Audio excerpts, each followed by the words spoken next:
Shalom, Bapak Ibu, saudara-saudara sekalian. Salah satu tema penting yang dikhotbahkan Tuhan Yesus atau yang diajarkan Tuhan Yesus pada saat khotbah di bukit, yaitu tentang kekhawatiran atau hal kekhawatiran. Nah, ada 3 kali di dalam khotbahnya di bukit itu Yesus menyatakan bahwa murid-muridnya, anak-anak Tuhan, tidak boleh khawatir, ya. Dan ketiga ayat tersebut saya akan bacakan yang menjadi dasar untuk renungan kita pada hari ini. Tapi sebelum kita sampai di sana, marilah kita melihat dulu apa yang dimaksud dengan khawatir atau rasa khawatir atau kekhawatiran itu. Jadi kekhawatiran atau khawatir adalah perasaan cemas terhadap sesuatu yang belum diketahui dengan pasti. Jadi seseorang merasa khawatir ketika dia berpikir tentang apa yang akan terjadi di masa depan yang belum tentu saja terjadi. Ya, di dalam Collins Dictionary dikatakan bahwa if you keep thinking about problems you have or about unpleasant things that may happen in the future, maka itu disebut dengan khawatir. Jadi kekhawatiran itu menurut kamus Collins ini, ya, Collins Dictionary, adalah sesuatu yang tidak menyenangkan yang diperkirakan akan terjadi pada waktu yang akan datang, dan bisa saja itu tidak terjadi. Jadi kekhawatiran adalah berpikir tentang sesuatu yang tidak senang, yang tidak menyenangkan pada waktu yang akan datang, yang bisa saja terjadi tapi bisa saja tidak terjadi, ya. Nah, khawatir sebetulnya adalah satu kecemasan mental atau mental distress, karena seseorang berpikir tentang hal-hal yang di luar kemampuannya untuk memanagenya, untuk mengaturnya ketika itu terjadi, ya. Jadi akibat dari hal tersebut, ya, maka dia mengalami apa yang disebut dengan tekanan secara mental atau emosi, ya, yang membuat dia khawatir dan yang membuat dia tidak bisa menjalani kehidupannya dengan baik. Nah, saudara-saudaraku, menurut Psychological Today ada 4 faktor, ada 4 cluster of faktor, ya, jadi variables yang menyebabkan rasa khawatir pada umumnya yang terjadi di seluruh dunia ini, ya. Jadi ini penelitian yang dilakukan oleh Psychological Today dan kemudian muncul di penerbitan itu tentang 4 faktor tersebut. Dan keempat faktor tersebut yang pertama adalah uang atau kebutuhan. Jadi financial worry, ya, karena khawatir akan masa depan, akan uang, ya, akan kebutuhan akan beri waktu yang akan datang, maka akan muncul rasa khawatir itu, ya. Dan itu disebut dengan financial worries. Yang kedua adalah future security worry, ya. Jadi future security worries itu adalah kekhawatiran tentang keadaan pada masa depan. Dia merasa tidak aman pada waktu yang akan datang, dan seseorang merasa tidak aman pada waktu yang akan datang, dan kemudian muncul rasa kekhawatiran.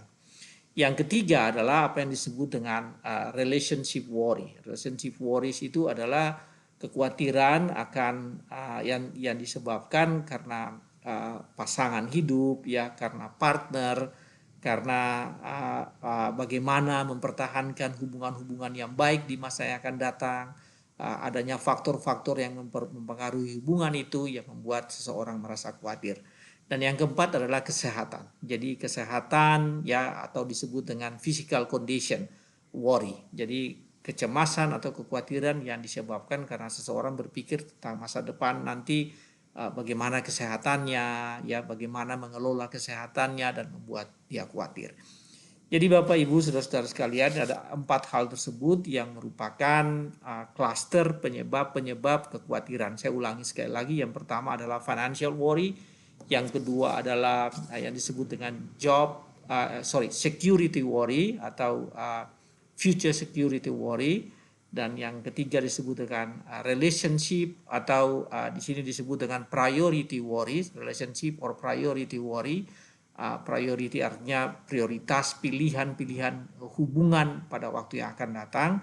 Dan yang terakhir adalah physical condition worry. Jadi seseorang yang merasa khawatir karena masa depan kesehatannya atau kondisi tubuhnya. Nah, saudara-saudaraku, saya akan membaca 3 ayat yang tadi saya sebutkan dan kita akan melihat bagaimana kebenaran firman Tuhan tentang hal itu. Yang pertama dari pasal 6 ayat 25 yang mengatakan demikian, Matius pasal 6 ayat 25. Karena itu aku berkata kepadamu, janganlah khawatir akan hidupmu, akan apa yang hendak kamu makan atau minum, dan janganlah khawatir pula akan tubuhmu, akan apa yang hendak kamu pakai. Jadi Yesus memperingatkan hal ini bahwa janganlah kamu khawatir tentang kehidupanmu. Nah, Bapak Ibu, kalau Anda membaca Alkitab satu ayat lalu Anda menemukan di kalimat dari ayat itu dimulai dengan kata sebab itu atau karena itu, maka sebetulnya ini adalah suatu kesimpulan, ya. Dan ayat-ayat sebelumnya dari ayat tersebut sebetulnya adalah satu argumentasi. Jadi Yesus mengatakan, karena itu aku berkata kepadamu, janganlah khawatir akan hidupmu, sesungguhnya berdasarkan atas argumen pada ayat sebelumnya. Dan saya pikir kita harus membaca ayat sebelumnya, ya. Ayat sebelumnya mengatakan begini, di dalam Matius 6 ayat 24. Jadi kalau tadi yang kita baca ayat 25, ayat 6 ayat 24 mengatakan demikian. Tak seorang pun dapat mengabdi kepada dua tuan, karena jika demikian ia akan membenci yang seorang dan mengasihi yang lain. Atau ia akan setia kepada yang seorang dan tidak mengindahkan yang lain. Kamu tidak dapat mengabdi kepada Allah dan kepada Mamon. Nah, setelah kalimat itu, kamu tidak dapat mengabdi kepada Allah dan kepada Mamon. Nah, kemudian dilanjutkan dengan ayat 25, karena itu aku berkata kepadamu, janganlah khawatir akan hidupmu. Saudara, sebetulnya ayat-ayat ini, ya, jadi 24 sebagai argumen dan 25 sebagai suatu kesimpulan, ya. Ini menyatakan tentang khawatir tentang prioritas hidup, ya. Jadi khawatir tentang pilihan prioritas hidup, dan prioritas hidup itu sebetulnya ada dua. Kamu mau pilih menjadi mengabdi kepada Mamon atau mengabdi kepada Allah, ya, mengabdi kepada Kristus. Nah, ayat-ayat ini ingin menyebutkan bahwa tentu saja sebagai orang Kristen kita punya pilihan untuk mengabdi kepada Mamon atau mengabdi kepada Allah atau mengabdi kepada kedua-duanya. Dan di ayat 24 dikatakan bahwa tidak mungkin kamu mengabdi kepada dua-duanya. Kamu beribadah kepada kedua-duanya, kepada Mamon dan kepada Allah. Kamu hanya mempunyai satu pilihan, dan pilihan itu adalah mengabdi kepada Tuhan atau beribadah kepada Tuhan. Nah, karena kamu mempunyai pilihan tersebut, maka kesimpulannya pada ayat 25. Karena itu jangan kamu khawatir akan hidupmu. Nah, saudara-saudara sekalian, ini sangat penting, ya. Jadi pentingnya karena kita sebagai orang-orang percaya kita punya pilihan, ya. Kita punya pilihan, dan pilihan kita itu adalah beribadah kepada Tuhan. Dan karena kita beribadah kepada Tuhan sebagai premis atau sebagai dasar atau sebagai argumentasinya, maka kita tidak boleh khawatir akan kehidupan kita. Nah, tentang pilihan ini, ya, pilihan atau prioritas ini, ya, yang menjadi premis atau dasar bagi kesimpulan supaya tidak khawatir ini, Yosua, ya, jadi Yosua pada zamannya ketika dia sudah berusia lanjut 110 tahun dan sudah hampir meninggal, dengan penuh keyakinan Yosua berkata kepada orang-orang Israel bahwa aku dan keluargaku akan beribadah kepada Tuhan. Aku dan keluargaku memilih untuk percaya kepada Tuhan. Dan kepada kamu, hai orang Israel, kamu bisa memilih apakah kamu percaya kepada Allah orang Amori yang negerinya sekarang kamu diami, atau kamu mau percaya kepada Allah yang nenek moyang kita sembah di seberang sungai Efrat, ya. Jadi Allah Yahweh yang nenek moyang kita sembah, atau kamu percaya kepada Allah atau ilah-ilah atau dewa-dewa orang Amori yang negerinya sekarang kamu duduki. Nah, Bapak Ibu saudara-saudara sekalian, Yosua ingin menyampaikan bahwa dia tidak khawatir akan masa depan. Dia punya pilihan yang tepat, ya, dan karena pilihan yang tepat itu membuat dia tidak khawatir akan kehidupannya. Nah, apa artinya ini bagi kita, saudara-saudara sekalian? Anda yang percaya kepada Tuhan Yesus Kristus, sebetulnya sesungguhnya Anda sudah mempunyai pilihan yang tepat. Pilihan yang tepat yang sudah Anda lakukan itu tidak harus membuat Anda khawatir lagi. Ya, pilihan Anda adalah tepat, prioritas hidupmu adalah tetap tepat, yaitu percaya kepada Kristus, tidak mengabdi kepada Kristus dan beribadah kepada Kristus, dan dedikasikan hidup kepada Kristus. Karena itu, saudara-saudara sekalian, apabila Anda tidak memberikan dirimu kepada Kristus, maka kamu pasti khawatir. Tetapi kalau kamu telah memberikan hidupmu kepada Kristus dan hidup di dalam Kristus dan dedikasikan hidupmu kepada Kristus, maka kamu tidak perlu khawatir. Nah, pelajaran pertama bagi kita, prioritasmu sudah tepat, pilihanmu sudah tepat sebagai orang percaya, karena itu jangan khawatir akan kehidupanmu. Kamu tidak boleh khawatir karena pilihan yang sudah kamu lakukan. Nah, sebagai yang kedua, saudara sekalian, hal yang kedua yaitu tentang financial worry, ya, tentang financial worry, dan itu terdapat dalam ayat pasal 6 ayat 31. 6 ayat 31 mengatakan demikian. Sebab itu janganlah kamu khawatir akan dan berkata, apakah yang akan kami makan? Apakah yang akan kami minum? Apakah yang akan kami pakai? Ya, jadi sebab itu jangan kamu khawatir. Jadi Yesus menyampaikan kepada murid-muridnya, kepada orang-orang percaya pada saat itu, orang banyak yang mengikuti dia pada saat itu pada saat khotbah di bukit itu, supaya mereka tidak perlu khawatir akan makanan, akan pakaian, akan minuman. Nah, ini adalah kesimpulan seperti tadi saya sebutkan. Sementara argumentasinya itu sebetulnya ada pada ayat-ayat sebelumnya, khususnya pada ayat 30. Ayat 30 mengatakan demikian.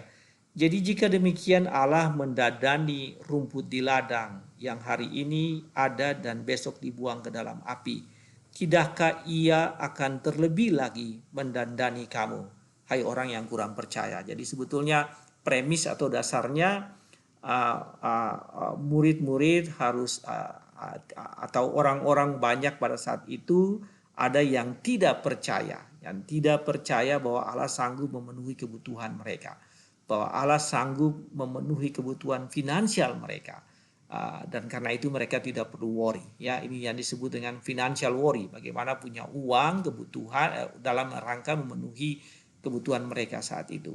Kalau Allah selalu melindungi atau memberkati atau menjaga tumbuh-tumbuhan, menjaga mendadani rumput di ladang, ya, kemudian yang hari ini besok dan dibuang, apalagi kamu yang adalah anak-anak Allah. Allah pasti menjaga kamu dan memperhatikan kebutuhanmu. Bapak Ibu, persoalan yang dihadapi oleh kita, ya, sebetulnya kita tidak worry terhadap kebutuhan, tapi kita banyak dalam hal financial worry ini, kita banyak khawatir bukan karena kebutuhan kita yang tidak terpenuhi, tetapi keinginan kita dan gaya hidup kita yang tidak terpenuhi. Jadi saya ingin menegaskan ada begitu perbedaan antara kebutuhan, keinginan dan pemilikan barang, harta dan barang ya akibat gaya hidup, ya. Kalau kebutuhan, ya, jadi di dalam konteks ini Yesus menyampaikan, ya, mengajarkan tentang dalam hal kebutuhan kamu tidak perlu worry. Tapi Yesus tidak membahas di sini mengenai keinginan. Jadi sebetulnya keinginan kita lah yang membuat kita worry. Gaya hidup kita lah yang membuat kita worry.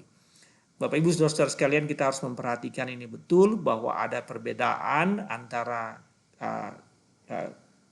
keraguan atau kekhawatiran yang disebabkan oleh kebutuhan kita di masa yang akan datang. Kalau kebutuhan mungkin tidak terlalu tinggi kekhawatirannya, tetapi keinginan kita, karena kita tidak bisa mencapai keinginan kita, maka kita merasa khawatir. Dan yang terakhir yang lebih parah lagi yaitu gaya hidup. Nah, kalau dilihat dari hierarkinya, yang pertama adalah kebutuhan, kemudian keinginan, ya. Jadi sebetulnya yang dialami oleh kita, ya, oleh banyak orang, yaitu kebutuhannya sudah terpenuhi tapi keinginannya tidak terpenuhi, karena keinginannya begitu banyak, dan karena keinginan tidak terpenuhi dia akan khawatir, ya.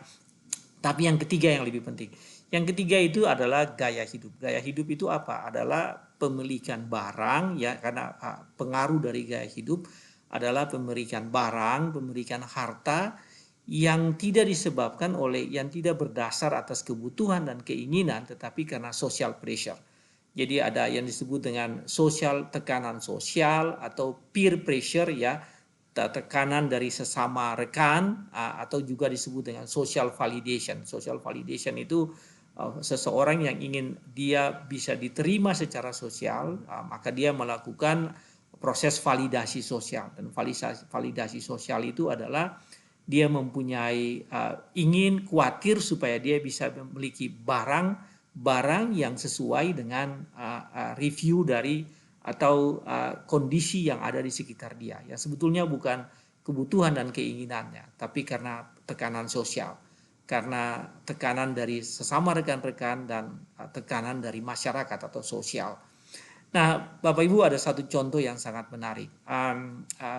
Sekarang ini sedang heboh ya, sedang banyak diberitakan di media kita tentang istri dari salah seorang pejabat ya di salah satu kantor pemerintah yang sekarang sedang diperiksa harta bendanya, dan istri ya atau pasangan dari pejabat tersebut, dia ternyata dilaporkan oleh majalah Tempo ya, bahwa dia mempunyai harta yang cukup lumayan ya, cukup hebat ya, yang cukup mencengangkan kita semua, karena dia memiliki lebih dari 10 macam tas bermerek ya, tas bermerek. Dan tas bermerek yang paling murah itu sekitar 15 juta, tapi yang paling mahal itu 530 juta. Anda bisa bayangkan bahwa ada orang yang di Indonesia yang punya harta ya, yang kemudian dia membelanjakan uangnya sebanyak 530 juta hanya untuk satu tas yang bermerek. Jadi rata-rata kepemilikan orang ini ya untuk tas-tas bermerek itu 40-50 juta, tapi ada satu tas yang berharga 530 juta. Nah, ini apa? Apakah ini kebutuhannya? Tentu saja tidak. Apakah ini keinginannya? Tentu saja tidak. Tetapi ini adalah social pressure yang membuat dia gaya hidupnya. Nah, saudara-saudara sekalian, ilustrasi tadi ingin menyampaikan bahwa kita worry bukan karena kebutuhan kita, tapi kita khawatir karena keinginan kita tidak dipenuhi dan karena gaya hidup kita tidak dipenuhi. Karena itu pelajaran bagi kita, saudara-saudaraku, Anda harus evaluasi selama ini Anda khawatir karena apa? Apa karena kebutuhan atau karena keinginan atau karena gaya hidupmu yang sulit untuk dipenuhi. Kemudian fokus pada kebutuhanmu, bahwa Allah, kalau Anda betul-betul berpikir tentang kebutuhanmu, maka Anda harus yakin bahwa Tuhan memenuhi kebutuhanmu. Seperti dia mendandani bunga bakung ya yang ada di ladang, di padang, seperti dia mendandani rumput-rumput, seperti dia memelihara burung yang tidak menyimpan ya dan tidak mengumpulkan, tetapi bisa setiap hari hidup, maka dia akan memelihara kamu. Pelajaran kedua pada hari ini, jangan Anda khawatir karena kebutuhanmu, tapi serahkanlah kebutuhanmu kepada Tuhan, tetapi berhentilah khawatir terhadap keinginanmu, apalagi khawatir tentang gaya hidupmu, karena itu memang tidak diperlukan. Nah, hal yang ketiga, Bapak Ibu Saudara sekalian, yaitu kekhawatiran tentang masa depan ya, kekhawatiran tentang masa depan, apa yang disebut dengan worry about tomorrow ya, jadi khawatir akan masa depan, hari besok. Nah, itu diambil dari Matius pasal 6 ayat 34 ya, yang berbunyi demikian. Sebab itu janganlah kamu khawatir akan hari besok ya, jangan khawatir tentang hari besok. Ya, ini yang disebut dengan worry about tomorrow ya, jadi khawatir akan hari besok. Karena hari besok mempunyai kesusahannya sendiri. Kesusahan sehari cukuplah untuk sehari. Nah, saudara-saudara sekalian, ayat ini diawali dengan kata sebab itu, janganlah kamu khawatir. Oleh karena itu, seperti tadi saya sebutkan, kalimat atau frasa sebab itu ini berarti ini adalah kesimpulannya. Sebab itu janganlah kamu khawatir akan hari esok. Tetapi argumennya itu ada di ayat 33. Jadi Matius 6 ayat 33 yang berbunyi demikian. Tetapi carilah dahulu kerajaan Allah dan kebenarannya, maka semuanya itu akan ditambahkan kepadamu. Sebetulnya ini ingin menjelaskan kepada kita bahwa yang paling utama itu cari dahulu kerajaan Allah. Dan apabila Anda sudah cari dahulu kerajaan Allah, maka kamu jangan khawatir akan hari besok, ya. Mengapa? Karena kerajaan Allah itu sesuatu yang pasti, ya. Jadi orang khawatir itu kan karena sesuatu yang uncertain, yang tidak pasti. Tetapi kalau Anda sudah punya kerajaan Allah, Anda mencari kerajaan Allah, berarti Anda mencari sesuatu yang pasti, ya, yang sudah ada, yang pasti terjadi. Sementara apabila Anda mencari yang lain, maka Anda mencari tentang sesuatu yang tidak pasti terjadi. Jadi masa depan adalah kerajaan Allah. Apabila masa depan Anda adalah kerajaan Allah, bahwa masa depan Anda yang Anda cari adalah kerajaan Allah, maka Anda mencari sesuatu yang pasti. Tetapi kalau Anda tidak mencari kerajaan Allah, Anda mencari sesuatu yang tidak pasti. Oleh karena itu tidak perlu khawatir tentang masa depan, karena Anda mempunyai masa depan yang pasti. Ya, saya baca ayat ini sekali lagi ya. Sebab itu janganlah kamu khawatir akan hari besok.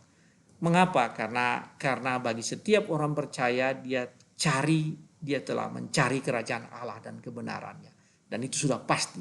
Dan karena kepastian itu maka dia tidak perlu khawatir. Kalau saudara sudah mempunyai pemegang mencari kerajaan Allah, maka hari esok adalah bukan sesuatu yang Anda perlu khawatir.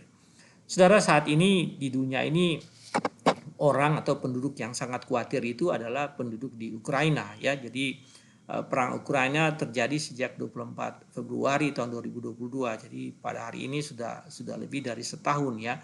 Dan orang banyak khawatir. Orang banyak khawatir apa yang akan terjadi tentang hari esok mereka, ya, di Ukraina. Belum lama ini terjadi dalam suatu proses yang disebut dengan shadow campaign, ya, kampanye bayangan di Amerika Serikat, dan mantan Presiden Trump, ya, Presiden Trump yang sedang berpikir untuk mencalonkan sebagai presiden lagi. Dia berkata kalau dia jadi presiden maka dalam sehari perang akan selesai. Dia mengatakan demikian. Artinya dia meyakinkan betul bahwa hanya satu hari perang itu sudah selesai. Tapi itu dari pihak dia, ya. Banyak orang yang berkata dari pihak Trump, apakah memang pemerintah atau mereka yang berperang, terutama antara Rusia dan Ukraina, apakah mereka akan berhenti? Dan semuanya penuh ketidakpastian. Hari esok yang penuh ketidakpastian. Meskipun Trump berkata seperti itu, ya, tapi sebetulnya hari esok yang penuh ketidakpastian. Dan Presiden Ukraina, Presiden Zelensky, dia tidak berhenti-henti memberikan dan membesarkan hati orang Ukraina tentang hari esok. Dia katakan bahwa pasti hari esok ini pasti perang akan berlalu dan hari esok itu akan mendatangkan hal yang baik bagi Ukraina, ya, bagi anak cucu kita di masa yang akan datang. Saudara, hari esok orang banyak worry tentang hari esok. Tapi firman Tuhan jelas-jelas mengatakan bahwa kamu tidak perlu takut akan hari esok. Dia pegang hari esok. Ada sebuah lagu yang mengatakan itu. Karena aku tahu dia pegang hari esok. Because I know he holds the future. Ya, bahwa Tuhanlah yang memegang hari esok. Hari ini firman Tuhan mengatakan begini. Jangan Anda khawatir tentang apa yang akan terjadi pada hari esok dan seterusnya. Masa depan Anda. Jangan Anda khawatir tentang masa depan Anda. Tapi serahkanlah masa depan Anda itu kepada Tuhan. Pilihlah kerajaan Allah dan kebenarannya, karena di sana ada kepastian. Tapi kalau Anda tidak masuk dalam rangkaian kerajaan Allah itu, maka Anda tidak punya kepastian. Hari ini Anda harus yakin betul bahwa pilihan Anda benar, bahwa Anda tidak bahwa semua financial worry Anda itu tidak berdasarkan atas keinginan dan gaya hidup yang berlebih-lebihan atau ekstravagansa seperti contoh yang tadi saya sampaikan. Tapi apabila Anda punya kebutuhan hidup, maka Allah akan memenuhi kebutuhan hidup Anda. Dan yang terakhir, yang penting, yaitu bagaimana Anda tidak khawatir akan hari esok. Karena hari esok ada dalam tangan Tuhan, dan karena hari esok itu adalah kerajaan Allah. Dan kerajaan Allah adalah sesuatu yang pasti, bukan tidak pasti. Nah, sebagai kesimpulan, saudara-saudara sekalian, supaya kita menjaga dan membatasi mendengar, menonton berita-berita yang bersifat sensasi, yang bisa membuat Anda khawatir. Ya, jadi Anda harus menjaga, ya, supaya tidak khawatir, tidak melihat hal-hal yang tidak benar, yang berkembang, isu, rumors yang bisa membuat Anda tidak khawatir. Stop akan hal itu, kurangi membaca hal-hal semacam itu, kurangi menonton televisi hal-hal semacam itu, sehingga ini tidak menciptakan kekhawatiran yang tidak diperlukan dalam kehidupan Anda. Anda perlu berdoa, Anda perlu membaca Alkitab, Anda perlu meditasi firman Tuhan, dan Anda perlu mengucap syukur senantiasa. Ya, dengan Anda memuji dan mengucap syukur, maka perasaan khawatir itu akan hilang. Dan terakhir, adakan waktu untuk tidak sendiri. Anda harus ada dalam persekutuan. Orang yang khawatir umumnya orang yang sendiri, hidup sendiri umumnya, atau menyendiri, itu umumnya mereka akan cepat khawatir. Mereka yang hanya tinggal di kamarnya, tinggal di rumahnya, tidak mau keluar dari kamar, tidak mau bergaul dengan orang lain, tidak mau hidup dalam persekutuan, mereka akan lebih mudah diserang oleh kekhawatiran. Tuhan berkati, jangan hidup khawatir, karena Tuhan Yesus sendiri mengatakan tidak boleh khawatir. Hidup ini tidak boleh khawatir. Tidak boleh cemas akan pimpinan Tuhan. Yakin betul akan pimpinan Tuhan. Karena Tuhan telah memberikan janji itu kepada kita bahwa Dia menyertai kita. Dan karena Tuhan memberkati kita dan mengatakan bahwa kalau Dia bisa menjaga banyak hal seperti burung di udara, seperti bunga di padang yang sesungguhnya kurang berarti dibandingkan dengan manusia, maka kita tidak perlu khawatir. Tuhan pasti lebih menjaga kita dan memenuhi semua kebutuhan kita. Saudara, masuk ke hari depan Anda tanpa kekhawatiran, penuh keyakinan akan pimpinan Tuhan, bahwa Tuhan menjaga kehidupanmu. Tuhan berkati saudara sekalian. Amin.